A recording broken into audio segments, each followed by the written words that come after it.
bandang, yang mana banjir bandang itu menewaskan orang yang ada di muka bumi ini, yang selama ini adalah yang berada di kapal Nabi.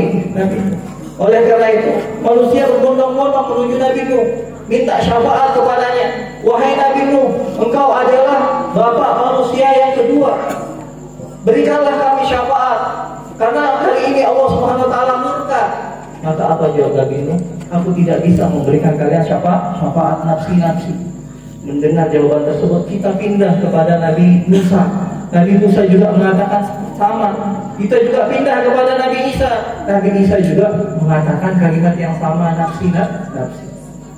Akan tetapi dari kejauhan ada sesosok orang yang berbaju putih, berjubah putih, mengangkat tangannya lalu mengatakan, ana laha. Akulah yang berhak memberikan syafaat. Akulah yang diberikan kesempatan oleh Allah Subhanahu Wa Taala untuk memberi syafaat. Maka itu adalah Nabi Muhammad Sallallahu Alaihi Wasallam. Maka ketika Rasulullah Sallallahu Alaihi Wasallam mengatakan seperti itu, maka berkumpullah manusia di depan. Lalu pada waktu itu Rasulullah Sallallahu Alaihi Wasallam bersujud di hadapan Allah Subhanahu Wa Taala. Lalu karena kasihan melihat Nabi Muhammad SAW lama sujudnya, maka Allah Subhanahu Wa Taala berfirman kepada Nabi Muhammad, ya Muhammad irfa' ra'sak. Wahai Muhammad, angkatlah kepalamu. Isfa' atau syafa', berikanlah syafaat kepada siapa saja yang ingin engkau syafaati. Wasal to'toh, dan mintalah apapun maka engkau akan diberikan. Tapi apa jawaban Nabi Muhammad SAW? Yang diminta apa? Yang diminta oleh Allah, diminta oleh Rasulullah SAW. Ya Allah, aku tidak rela, aku tidak ridho satu saja umatku itu masuk ke dalam api neraka. Coba bayangkan, itu Rasulullah SAW apakah memikirkan keluarganya? Tidak. Akan tetapi yang dipikirkan itu adalah umatnya. Itu adalah bentuk kasih sayang Rasulullah SAW kepada umatnya.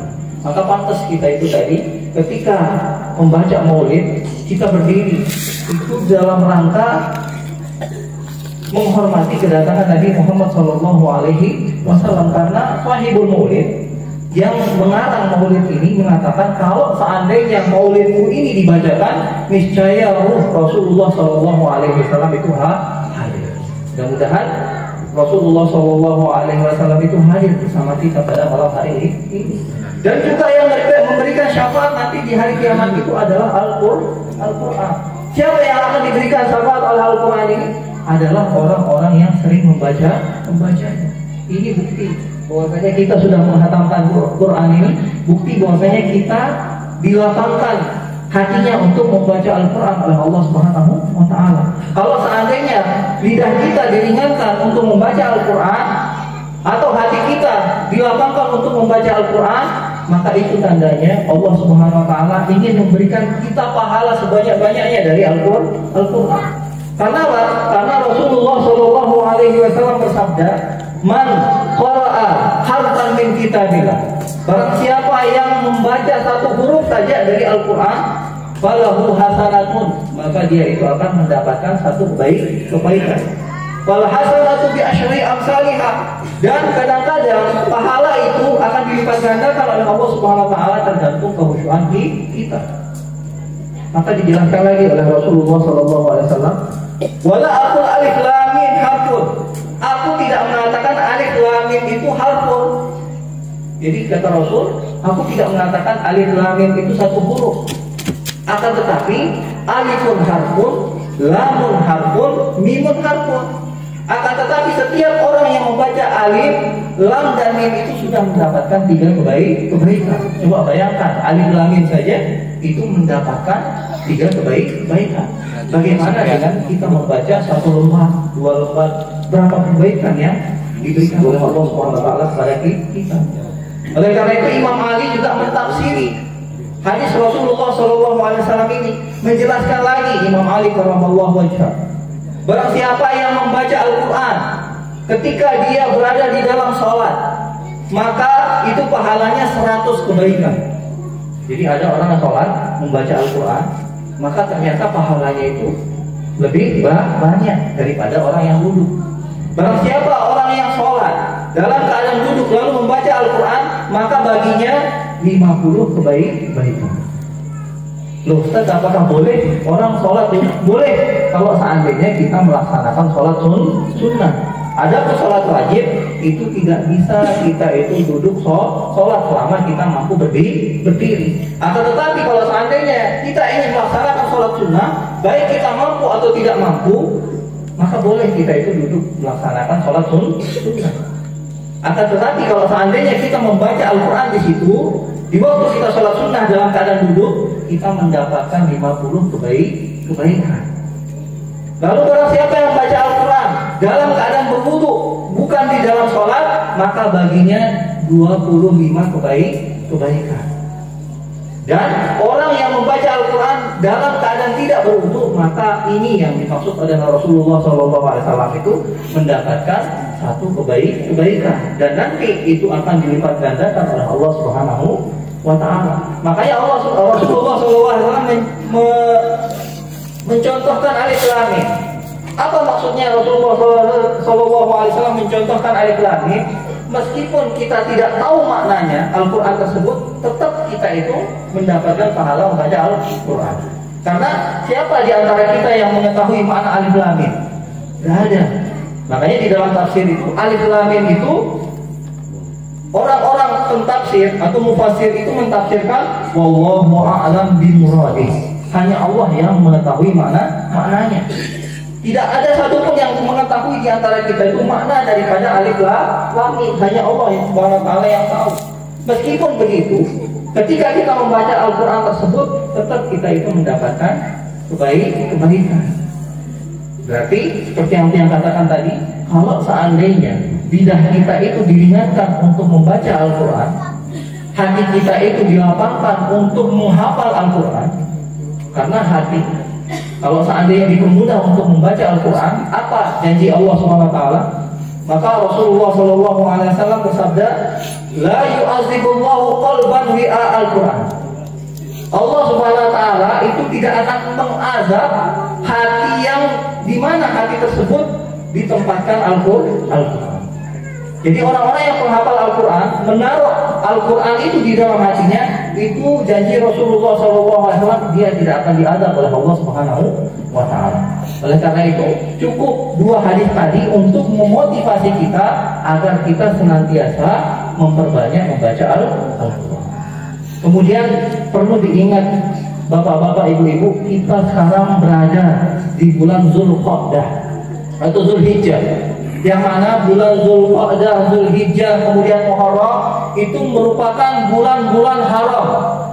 Dikatakan bulan haram adalah bulan yang dimuliakan oleh Allah Subhanahu wa Ta'ala.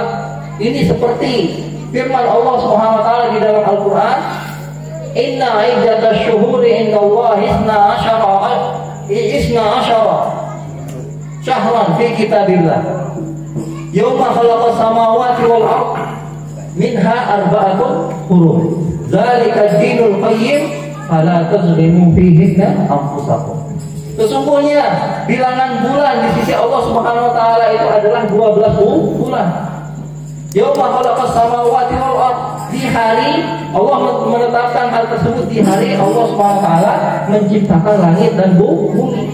Di antara 12 bulan tersebut Allah memilih 4 bulan yang dimuliakan oleh Allah Subhanahu wa Ta'ala. Makanya di ujung ayat tersebut Allah Subhanahu wa Ta'ala berpesan, fala tazlimu fihinna anfusakum. Janganlah kalian menzolimi diri kalian di bulan haram-haram ini. Karena bulan ini dimuliakan oleh Allah Subhanahu wa Ta'ala, maka jangan kita menggunakan bulan-bulan ini untuk bermaksiat kepada Allah Subhanahu wa Ta'ala, menzolimi diri kita. Kenapa? Ulama mentafsirkan menzolimi diri kita itu dengan melakukan perbuatan maksiat. Jadi seakan-akan kita melakukan kemaksiatan itu seakan-akan kita menzolimi diri kita sendiri. Ketika kita minum khamar, berarti kita mempersiapkan diri kita untuk diazab oleh Allah Subhanahu wa Ta'ala. Ketika kita berzina, berarti kita mempersiapkan diri kita itu untuk diazab oleh Allah Subhanahu wa Ta'ala.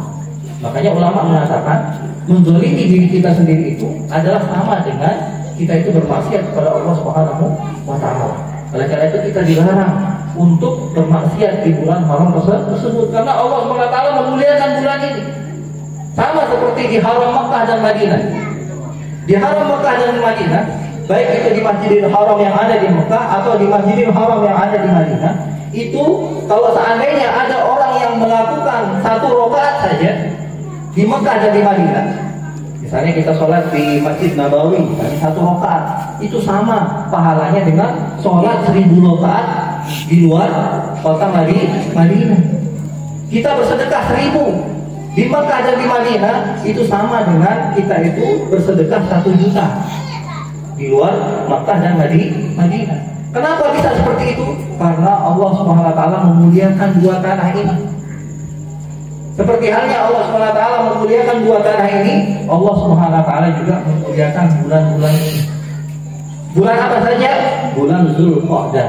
Kemudian bulan ini adalah bulan Zulhijjah. Kemudian besok, bulan depan ini adalah bulan Muharram. Baru nanti itu di bulan Rajab. Itu 4 bulan itu adalah bulan-bulan yang dimuliakan oleh Allah Subhanahu wa taala. Kalau seandainya kita melakukan perbuatan baik di bulan-bulan haram tersebut, maka Allah Subhanahu wa taala akan melipat gandakan pahala kita. Begitu juga kalau seandainya kita melakukan perbuatan maksiat di bulan-bulan tersebut, maka Allah Subhanahu wa taala juga akan melipat gandakan dosa-dosa kita. Kalau kita pengen bermaksiat, kalau bisa jangan di bulan-bulan ini, karena bulan-bulan ini adalah bulan-bulan yang dimuliakan oleh Allah Subhanahu wa taala. Jelas Bapak-bapak, Ibu-ibu? Bulan apa saja yang dinamakan bulan haram? Bulan Zulqa'dah, kemudian bulan Zulhijjah, kemudian bulan Muharram, kemudian bulan Rajab. Maka bulan-bulan ini adalah bulan-bulan yang dimuliakan oleh Allah Subhanahu wa taala. Mari kita memperbanyak melakukan perbuatan baik di bulan-bulan ini, terutama bulan Zulhijjah. Bulan Zulhijjah ini masih lama. Besok itu 10 Zulhijjah. Hari ini adalah hari ke-9 yang disebut dengan hari Arafah. Orang yang berhaji itu sedang berada di padang Arafah. Di Arafah ini Allah SWT mencurahkan rahmatnya, mencurahkan ampunannya bagi orang-orang yang berada di tanah Arafah. Akan tapi kita yang ada di Indonesia ini, karena bukan di padang Arafah, itu boleh juga mengamalkan apa-apa yang diamalkan oleh orang-orang yang ada di Arafah, dengan harapan mudah-mudahan kita mendapatkan ampunan yang sama, curahan rahmat yang sama dengan orang-orang yang berada di Arafah. Dan mudah-mudahan ceramah yang singkat ini Allah Subhanahu wa taala menjadikan kita orang-orang yang senantiasa membaca Al-Qur'an, dan mudah-mudahan kita diberikan taufik dan hidayah oleh Allah Subhanahu wa taala untuk melakukan perbuatan baik di bulan-bulan haram tersebut, sehingga pahala yang kita dapatkan dilipat gandakan oleh Allah Subhanahu wa taala. Dan mudah-mudahan semua yang hadir di tempat ini hajat-hajatnya dikabulkan oleh Allah Subhanahu wa taala. Yang sakit dari kita mudah-mudahan Allah Subhanahu wa taala angkat penyakitnya, dan mudah-mudahan rezeki kita dilapangkan oleh Allah Subhanahu wa taala. Umur-umur kita dipanjangkan oleh Allah Subhanahu wa taala dalam taat kepadanya, dan mudah-mudahan ketika kita bubar dari tempat ini, semua dosa-dosa kita diampuni oleh Allah Subhanahu wa taala. Ala hadin niyah wa mana wa aslafun salihun. Al-Fatihah.